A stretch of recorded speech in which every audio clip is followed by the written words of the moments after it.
Yeah. Fantastic. So, hi everyone. This is the Children of the Sun Earth Club that we have every third Monday of the month. And this month I had this very beautiful inspiration from the earth to invite somebody that I have the most immense respect for. And that is somebody called Javier, who actually lives in Peru.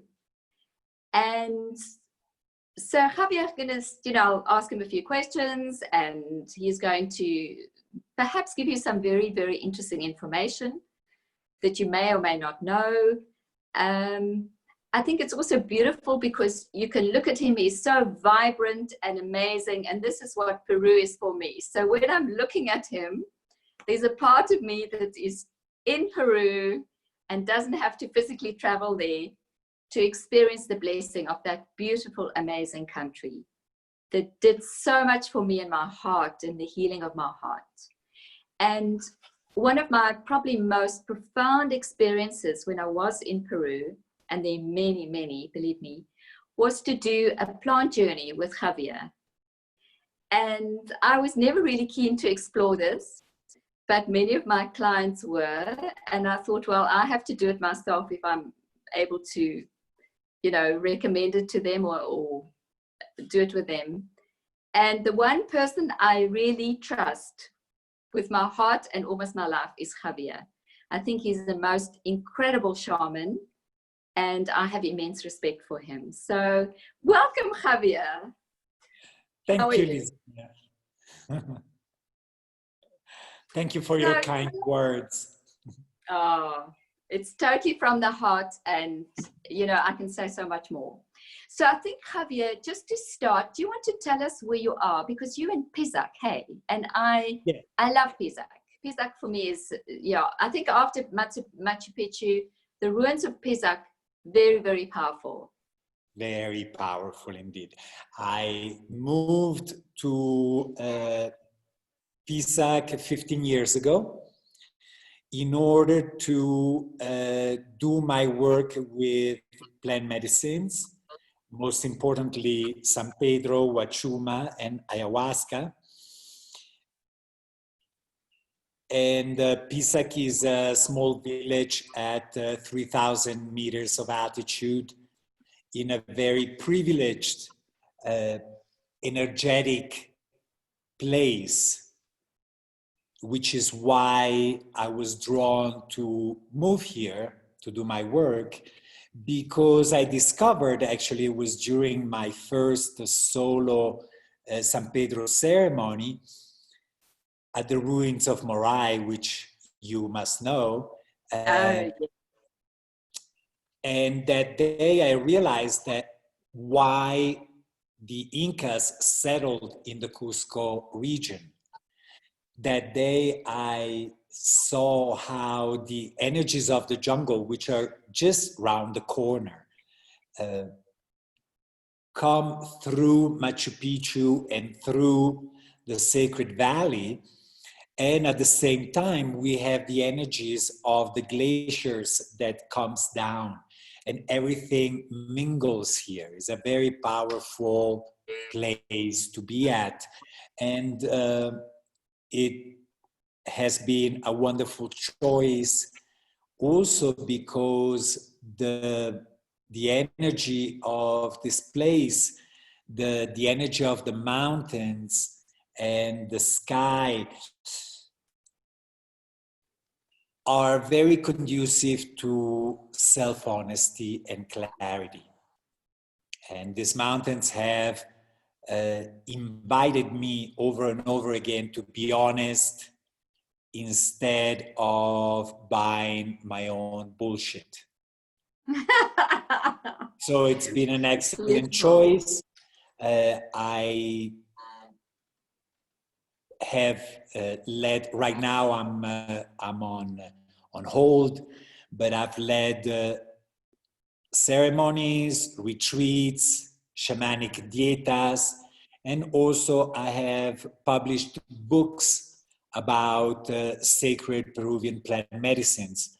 a book on ayahuasca, a book on San Pedro, and most recently a book on the Toe, which is a highly revered uh, plant in Peru. It's a native of this part of the world. However, nobody has ever written a book Wow. about this plant and working as intensely as I have. As a matter of fact, my apprenticeship began with a 4-month long dieta with the Toe plant. And I consider it my main teacher along this path of plant medicines. How beautiful. We're going to come back to that particularly because I'm very interested about hearing about that, because I know that, you know, quite a few people have heard of ayahuasca and San Pedro, but certainly this is something quite unique. Can I just ask you, your place that you built, it's round, hey, where you do the ceremony. I remember it very well because we've done it often there, but it's in a round circle. Or can you describe it? How did you get that? Did you design it yourself? Was it inspired? I designed everything. I designed everything here, including the furniture. Beautiful. Well, you know, I have 2 separate spaces. One is for San Pedro ceremonies, which I love to do in the daytime. So this is a thatched roof structure that's all open on the sides. And the temple for ayahuasca, since I do it at nighttime, and here it gets cold at night, it's indoors, but it has a glass roof. Yes. Which actually makes the temple nice and warm in the evening. And you can see the stars. And the stars, I always remember seeing the stars. So magnificent. So, you know, there are angles, but it's basically a circle. And it's a circle where we all sit on the same level. Because the awareness is that even though I take on this role of the guide, so to speak, we are all teachers to one another. There is no one better or worse. So I like to sit in a circle, everybody on the same level. Beautiful. I love that. And I have such vivid memories of the stars there in Peru. You know, it's, as you say, it gets very cold because Pisac is high, but the beautiful stars is, it's an amazing memory, you know, and one's awareness is so open because of the sacred plant medicine, and to be able to commune with everything. It's a very incredible setting. So well done. Wonderful. So one thing about plant medicines, you know, an old word for San Pedro actually refers to the idea of door. So plant medicines help us go through doors that we're usually not going through. And basically they put us in touch with what surrounds us. So in this case, it's a beautiful thing because we can connect not only with the earth, but we can also connect with the stars. And most importantly, they help us in connecting with ourselves. They open those doors that in the past we may have shut down for whatever reason, but that closing of doors, that self-repression, self-denial, self-rejection actually is what causes us not to feel whole. Because It's like we sever parts of ourselves. So the healing process is, as far as I'm concerned, and everything I say is just my opinion, is a process of welcoming back those aspects of ourselves that we may have rejected or neglected or abandoned. Absolutely. And you know, I have a beautiful memory. This is my cat, Leonardo, who's coming to listen about plant medicines too. He's a shaman of note. I remember, you know, sitting with you, with a group, before we did an ayahuasca journey. And, you know, we were doing preparation and asking questions. And the one thing that I think stayed with me my whole life, which was a profound, almost mantra or revelation, was, you know, there were various questions about people. And it's quite natural, I think, especially if you haven't done a plant journey, to feel a sense of fear or, you know, discomfort, and that's all part of the process. But, you know, somebody, I think, asked you, what advice would you give to anybody, you know, before the journey as part of the preparation? And your response was, just be willing. And I can't tell you how often I have gone through life just with that phrase and saying, it doesn't matter whether I think I can do this, it doesn't matter, blah, blah, blah, but I am willing. Yeah. It's probably, for me, one of those, concepts that you can apply. If you can live it in this life, you will be, it will totally do it for you. Yes. Do you want to say a little bit about that? Or yes, I'm willing is the most popular advice that I offer to people, because the other option, we're either willing or we are in resistance. And when we resist the experiences that we invite into our lives, whether consciously or unconsciously, then we create suffering for ourselves. Resistance, just like attachment, is the cause of suffering.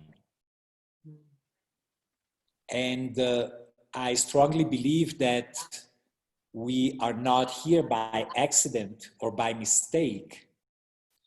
We have chosen this earthly experience for very important reasons.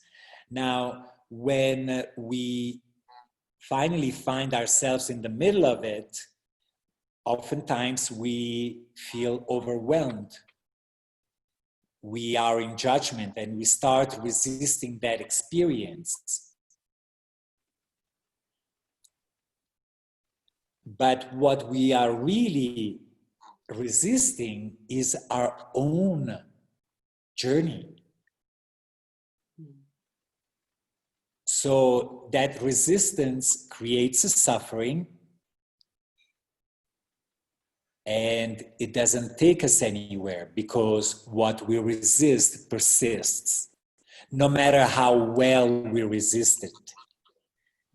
So those lessons that we come here to learn, if we don't, if we're in resistance, okay, it's just gonna keep presenting itself until we embrace it. Embracing our experience is what allows us to learn from those experiences. And when we learn from those experiences, then there is no need to recreate them. Yeah.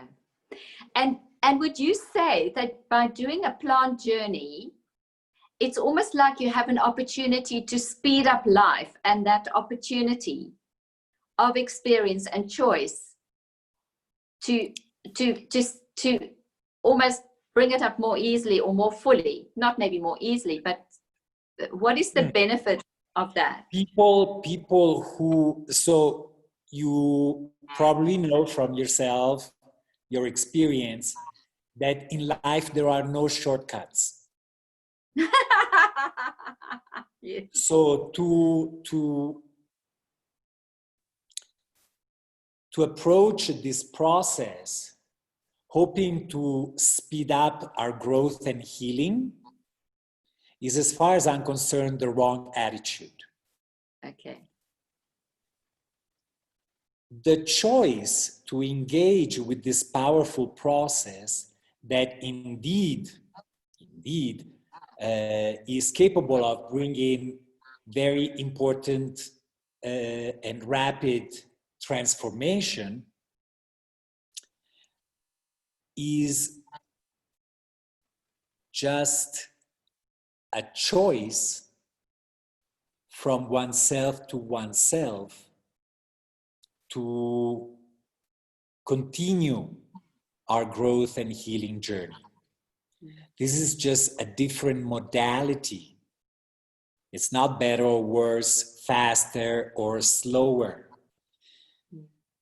When we feel ready on a deep level to either look at our wounds or continue our growth process, this is one of the options that are available to us, but not necessarily. So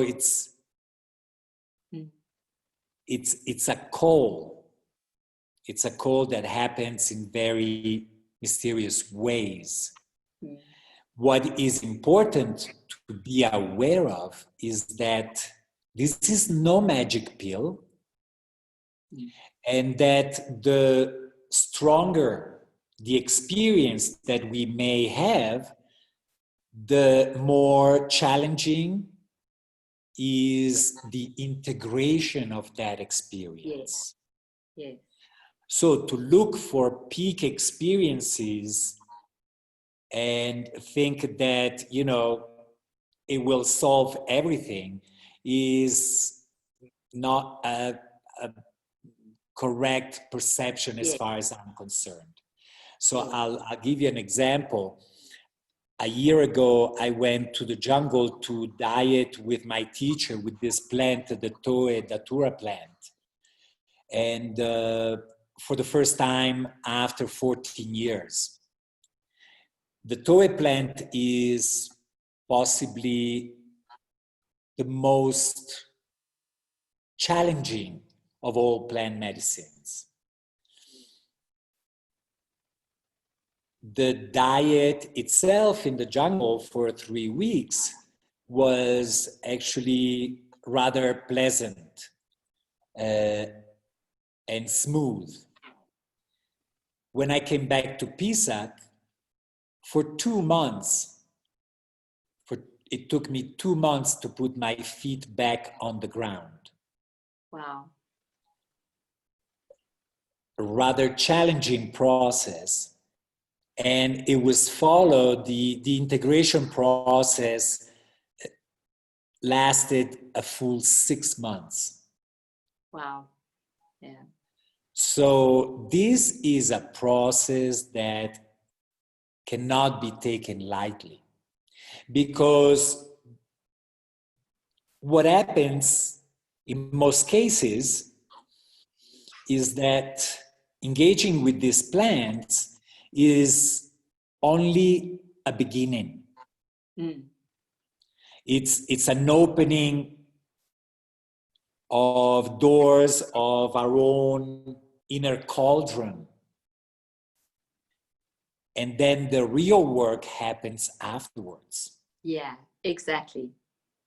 So people who are looking for a fix, for an easy solution, to just finally get rid of something, are misled. Because it's after the process then begins an integration process. We were talking earlier on about dying. Yes. Now, ayahuasca is a Quechua word that translates as the vine of the ancestors, but also the vine of death.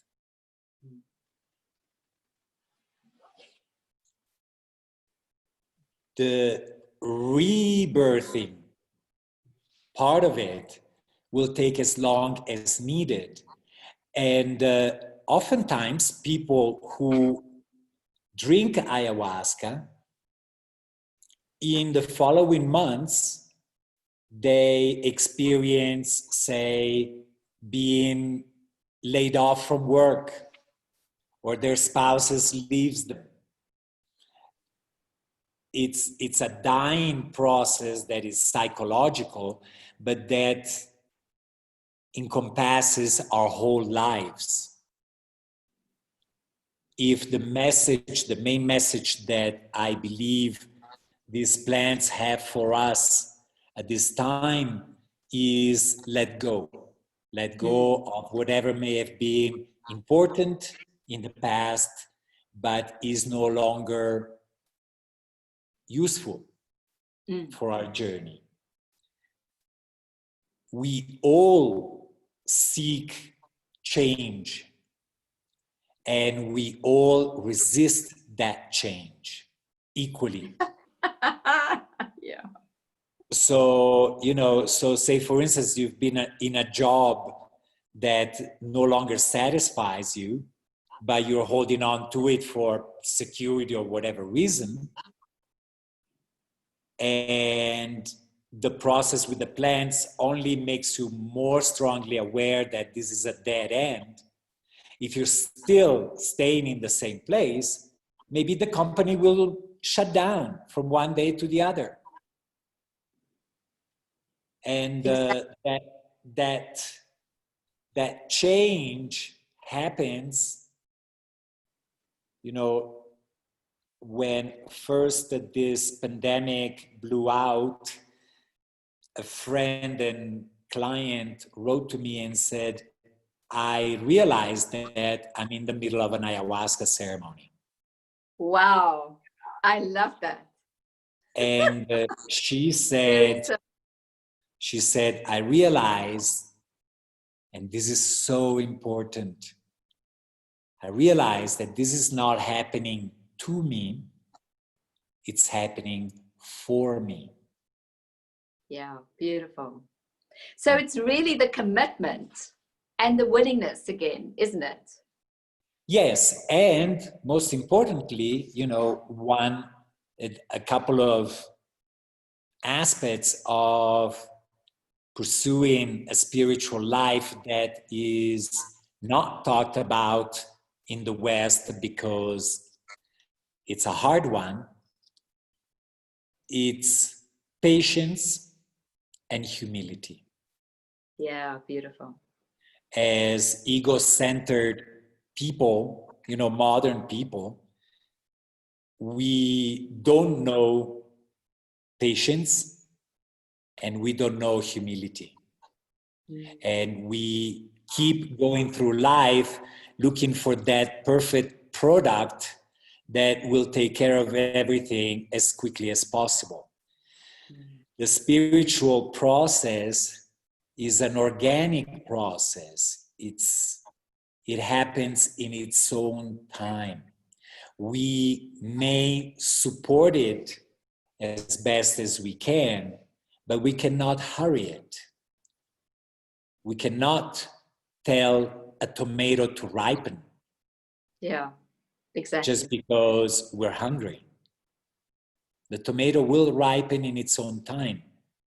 And a fully ripened tomato is a lot juicier than a green one. Exactly. Beautiful. Yeah, it's the earth, isn't it? The earth teaches us that the cycles, and that's really my interest, is the cycles of opportunity and possibility, and to be in the flow, which makes life so much easier. And once again, that resistance doesn't exist. Yeah, the living here has taught me a lot over the years, has put me back in touch with nature. Yeah, beautiful. And nature has become one of my greatest teachers. Yeah, wow.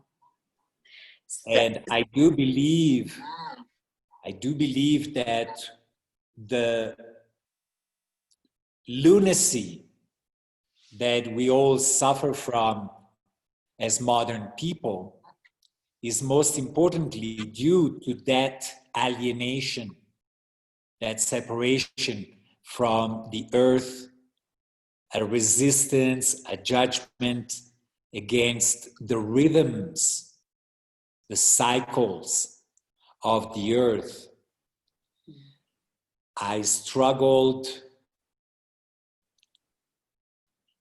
with the fact that we are in a time of disintegration,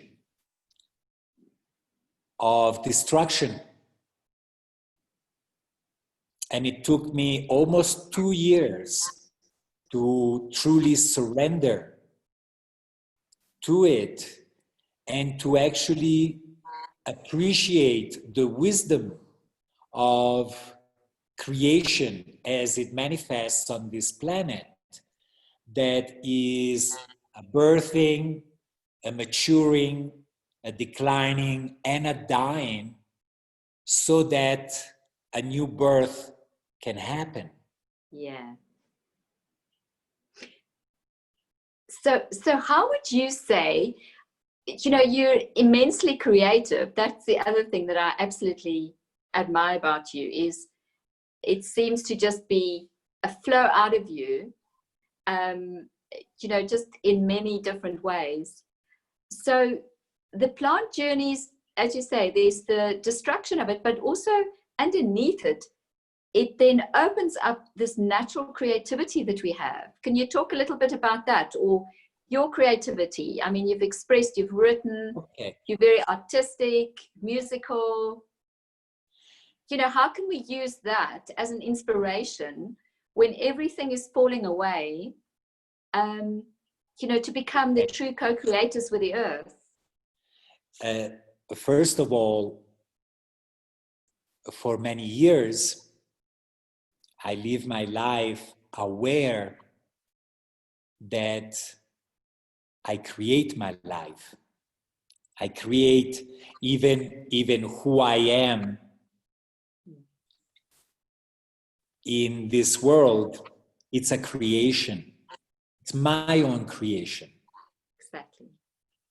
So aware of that creative energy that is within all of us. I started writing books, most importantly, to inform people, because as soon as I started offering ceremonies, I realized that there were a lot of misunderstandings around this process, and misunderstandings around what healing is and what spirituality is. And 2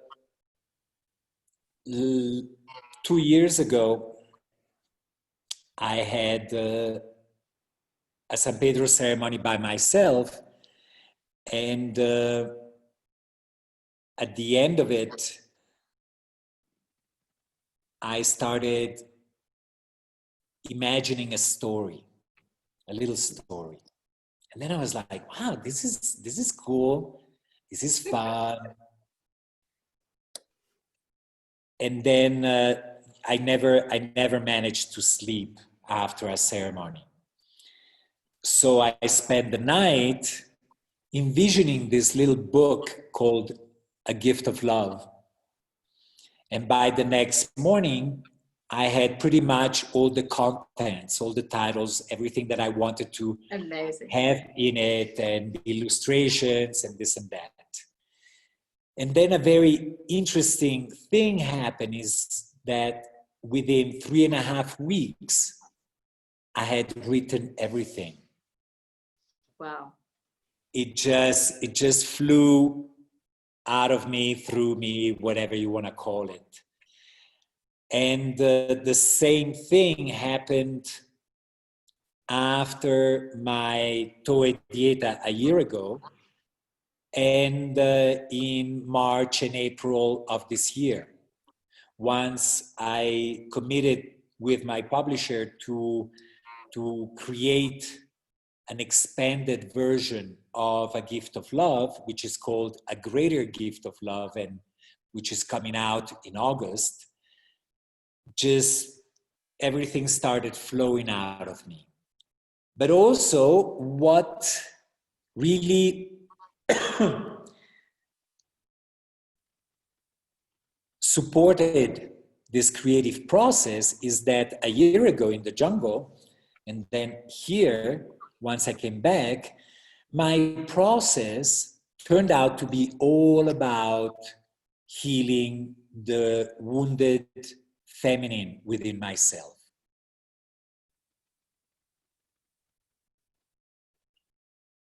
Embracing more fully my feminine energy has allowed me to tap more fully into my creative energy, because the feminine energy is the creative energy. Fantastic. And you know, it's interesting, today is new moon, and it's in the sign of Cancer, and Cancer is a very feminine sign. So I thought it was beautiful how we planned it to have this talk today on the new moon. Yes. In Cancer, which is very much the feminine energy. Yeah. Good. So Javier, if you would explain just briefly to people that are not so aware the difference between what San Pedro is, just briefly, and ayahuasca, and obviously, you know, just to give a little bit of maybe practical information for people, or just, I mean, they can read up on it, but just as a short summary. The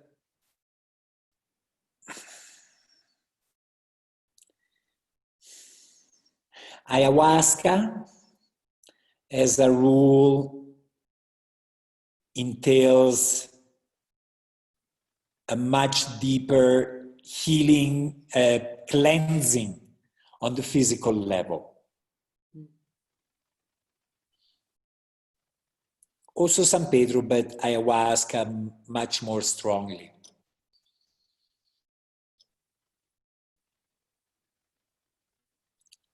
And in most cases, ayahuasca asks of us a greater degree of surrendering.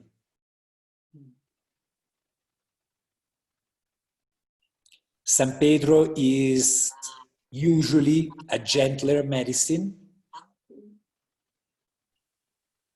but it's equally powerful and healing. I see that people, because it's usually gentler, they even tend to drink San Pedro more casually. When the reality is that San Pedro is a very, very powerful medicine. In this part of the world, it is not a drug or a recreational substance. Actually, by working with it through the years, I finally realized that San Pedro is an initiatory medicine, and ayahuasca as well. What does that mean? It means that you may express an interest, a desire to participate in a ceremony with either one of these medicines. Excuse me. The plant medicine person or shaman or whatever will listen to you, and will only invite you to a ceremony when they feel that you are ready. Because these medicines are not substances. First of all, they are plant energies that are in direct contact with earth energies where they grow, but also of heavenly energies. They drink from those heavenly energies. Give me a moment. But they are also part of a psychic world. The psychic world of the places where they live. And also they carry the wisdom of all the people before us who have engaged with these medicines. So to take them as just substances is highly reductive. And what happens to some people who dabble with it a little carelessly is before they know it, they find themselves in a situation that is much, much bigger than they could have ever imagined, and can easily feel totally overwhelmed, at times even traumatized by the experience. So these medicines actually invite us to let go of our assumptions as Westerners, as consumers, as users, and invite us to approach them with utmost humility. Absolutely. Can I ask you, I've heard that it's valuable, it could be valuable for dealing with addictions. Is that true? Or is that just a general? Everything can be valuable for addiction. Yeah. Even just a glass of water. It's true. Yeah. It's not the substance itself. It's all about us. When we decide to stop this or that self-destructive behavior, and nobody else can do that for us, it's a choice that must come from the individual. Yeah. Then anything can be valuable, including San Pedro and ayahuasca. Once again, it's not a 1, 2, 3 process necessarily. On the contrary. Yeah.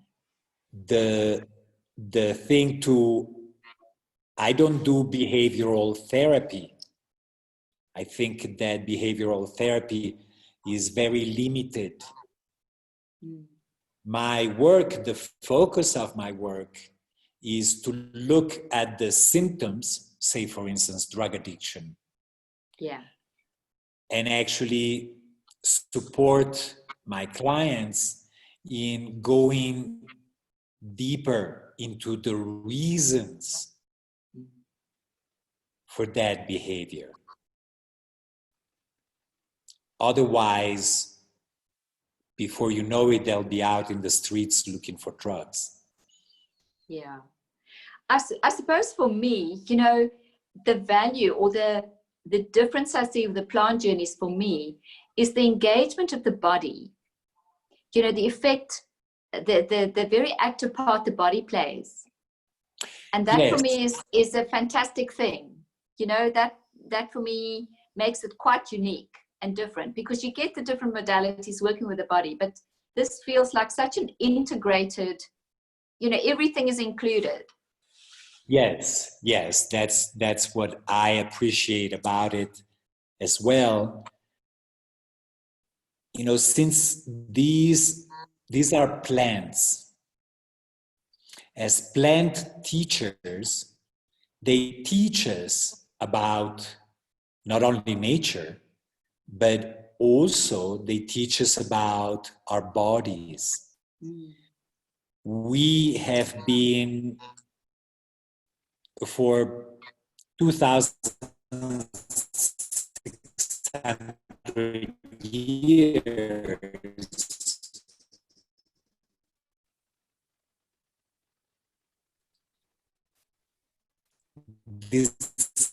dismissive of the body. Dismissive in judgment.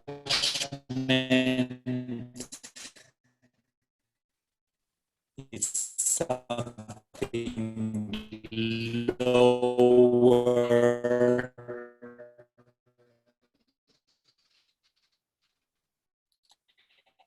And in that, this is a very, that has taken us to where we are.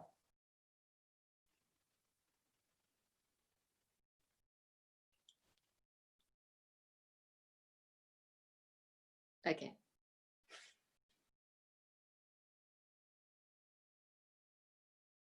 I think we've lost the connection. I'm not sure if you can hear me.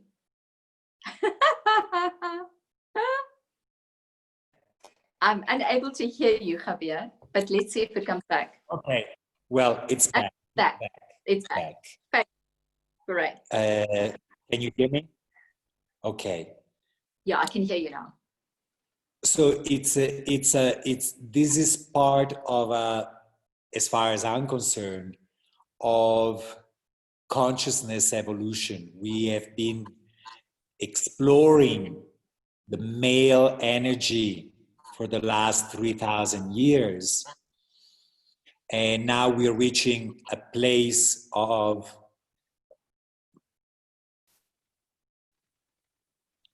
going out of that into a more feminine energy. So the spiritualities of the last 3,000 years have not been life supportive. It's always been about finding a way out of this earthly life. And it's also been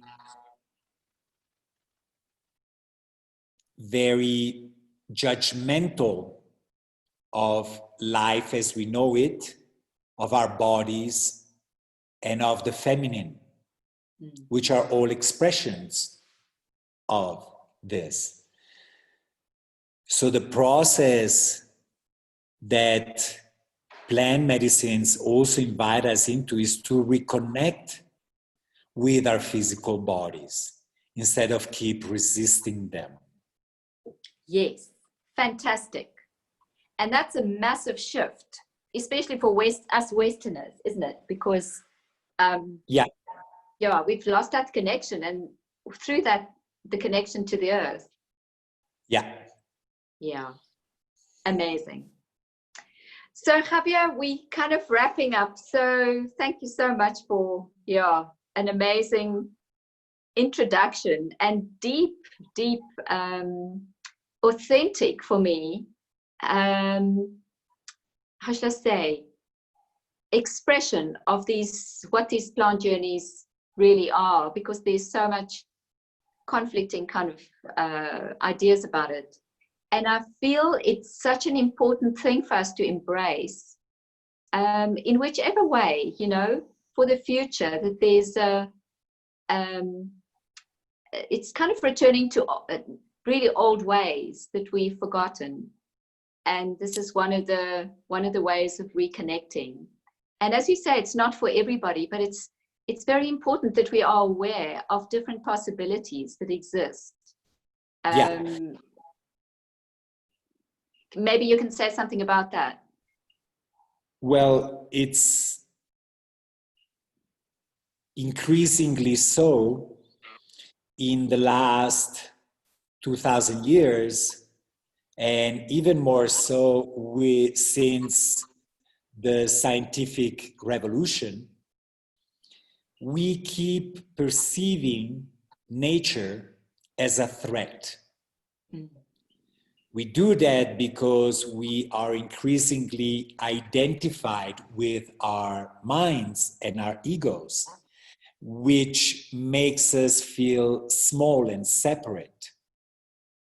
So the more we are in our minds and identified with our egos, the scarier the universe looks like.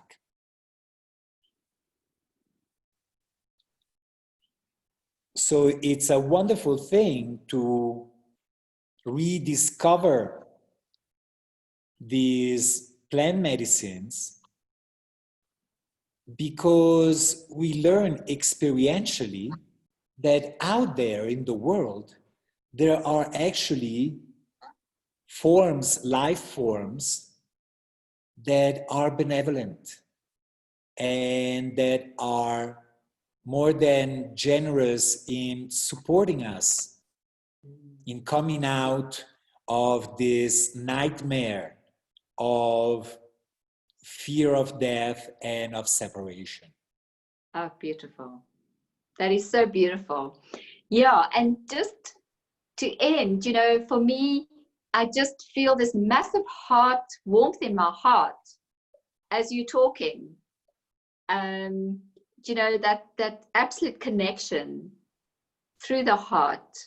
That for me also very much is Peru. It holds such a strong heart energy, isn't it? Yes, And it's not only a very strong heart energy. The amazing thing about this part of the world is that it has a strong mother energy. yes, beautiful. And that mother energy is everywhere, but here it's celebrated and honored. Yeah, exactly. And the more we are aware of it, the actually more we can benefit from it. Absolutely. How beautiful. And what a beautiful way to end. So I want to thank you so very, very much for taking the time to speak to us. And I'll post some of the details of your website and information to contact you. I was in Peru last year after an absence of a few years. I didn't manage to get to Pisac, but I'm looking forward to coming there again in the future and visiting beautiful Pisac and connecting with you. And thank you for the amazing light you hold for the planet. I truly, truly thank you. And for the feminine energy, especially. You're more than welcome, Elizabeth. Thank you. Thank you. So many blessings to you and Pisac and Peru. Thank you. Love you. Bye. Bye-bye. Bye.